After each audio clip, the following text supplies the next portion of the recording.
Hi everyone, today we're getting ready to make our homemade lasagna. This is provola cheese, which is a air-dried mozzarella. It's a fresh cheese which is hung up to dry. Excellent inside lasagnas, stuffings, meatballs, a lot of different ways to make it. This is a fior di latte mozzarella getting ready to go in. I just sifted my flour, which I'm going to make a homemade bechamel sauce, which I will be taping. Here is the meat sauce that's going to be going into our lasagna. This is a ricotta-free lasagna. This is a northern Italian lasagna. They also do it down in southern Italy. It's a traditional lasagna. The ricotta was introduced in this country years and years ago by Italian Americans. Getting ready for my bechamel, that's the melted butter. And I do a little bit of olive oil and the bechamel. Olive oil and the butter, I'm sorry. Now I add in my sifted flour, move it to the side, and start to whisk this.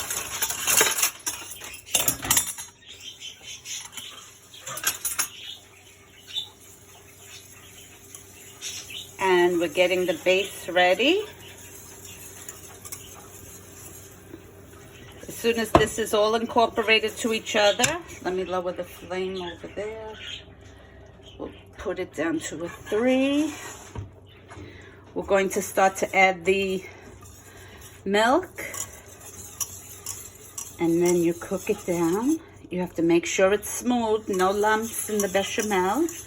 I'm going to be adding a little bit of salt in here, a little bit of white pepper. See how silky and smoothie this is, glistening? Okay, Nick, could you hand me the milk, please? Okay, let me add some salt to this to give it flavor.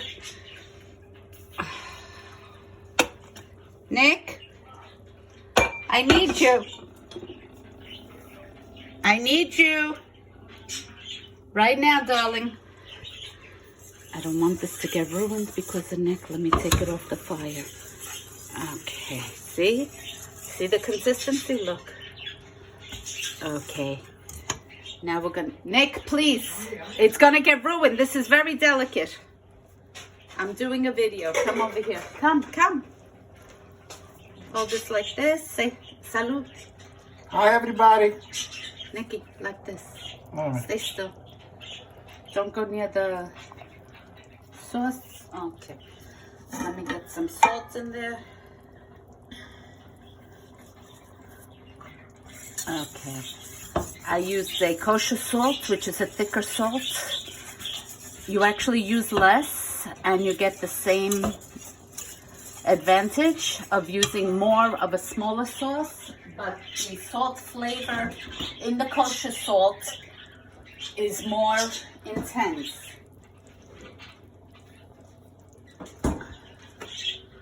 Okay.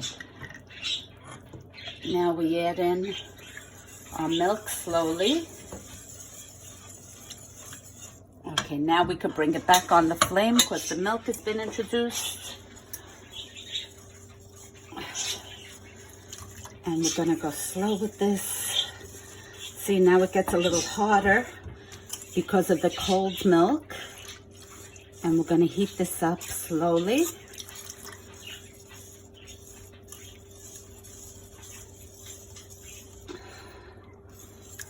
See how it thickened up? Okay, now as soon as the milk warms up, you'll get a smooth consistency.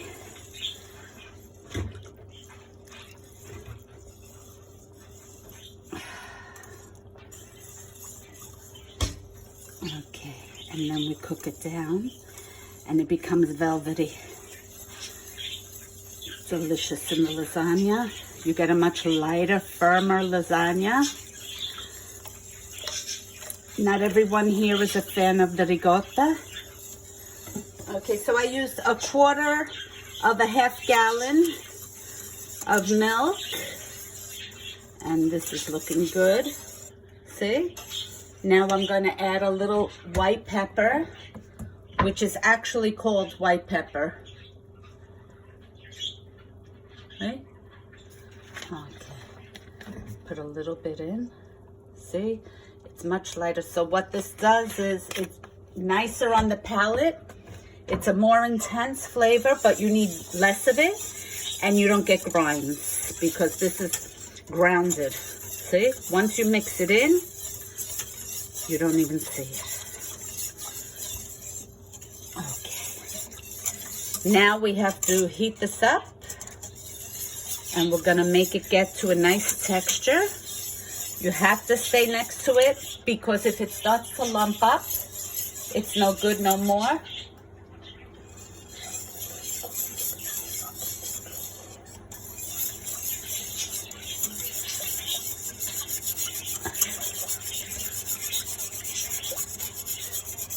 See, coming nicely. I think I'm gonna add some more milk to it because we need quite a bit. I'm making a larger lasagna. Let me taste that to see. The salt is good. Pepper is good.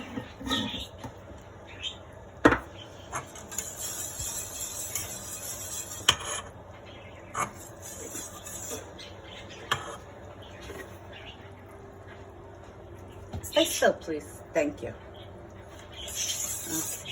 Did you say hello to everyone? Yes, okay. Did you wish them a Merry Christmas? Merry Christmas, everybody. Merry Christmas. Happy New Year. Okay. See how velvety it's coming? Okay. Once it starts to come off of the whisk, the way it was when I first started, that nice thickness, it's done. Not too thick. You don't want the glue. You want a nice, smooth, perfect, velvety sauce.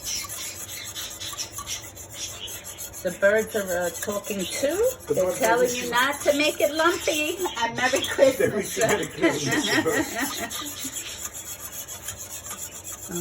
Okay. We're going to let that work itself for a little. Let's go back to the sauce to give it a nice turn. Listen, the holidays is work, but it's worth it. When everyone smiles at the table, look at this. I used 3 pounds of chopped meat.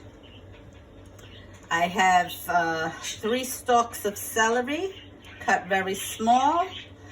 I have garlic and onions.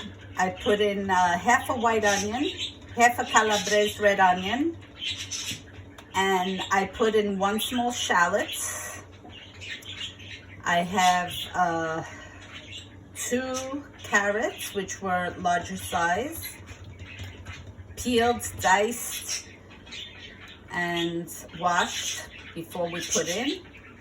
I have some garden celery that we dried out from the summer. See, I cut it up and I put it in. It gives it a nice intense flavor. There's salt and pepper in here. There's olive oil. And there is 1 bottle of passed tomato. My water, come this way. My water is starting to boil in here for the lasagna. I'm going to start to do that. And after I put together the lasagna, I will do a short video to show you. Let's get back to this. Oh, look how nice it's coming. Very nice. Velvety. Beautiful. Okay. Let's get that out.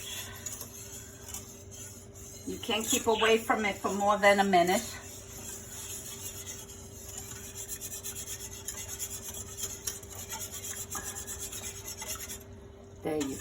Okay, it's starting to thicken a little at a time, which is great. That's what you want. You don't want a high flame. See, there's still a couple of lumps in there, and it needs to get a little thicker. Once this is settled, I cover it with a plastic wrap because you do not want a skin to form on. Nikki, could you come on this side? You don't want a skin to form on your bechamel sauce. And then you could work with it all day. Now, the plastic wrap has to be put on as it's cooling, and you put it directly on the bechamel. No air. If you do not put it over the pot, you put it right on the bechamel. And then your bechamel will stay nice and smooth all day, and you could work with it for as long as you need. Okay? Now you know the secret, because if you start to get a skin on it, it's bad. It's no good. Okay? You might as well throw it out. And then what are you going to do? Keep peeling the skin off? Throw it out? You're wasting product. So I'm giving you one of the secrets that's in the kitchen in the restaurant. Cover it with a plastic wrap directly down low on the bechamel. Not while it's cooking, after it's done. When it's starting to cool down, you don't want the plastic wrap to melt on it. Okay? And then you have it all day to work with. See, it's still thin. It still has to get thick. Okay. And you just have to keep working in. It's like when you make polenta. Polenta, you have to keep working it. You can't walk away from it for too long. Okay. I think I'm going to cover this a little. Okay, I want to get the lasagna ready. Okay, guys, I'll talk to you later. I look like a mess, sorry. When I'm cooking, I have a lot going on. And we'll see you later. Buon Natale. That's the natural look.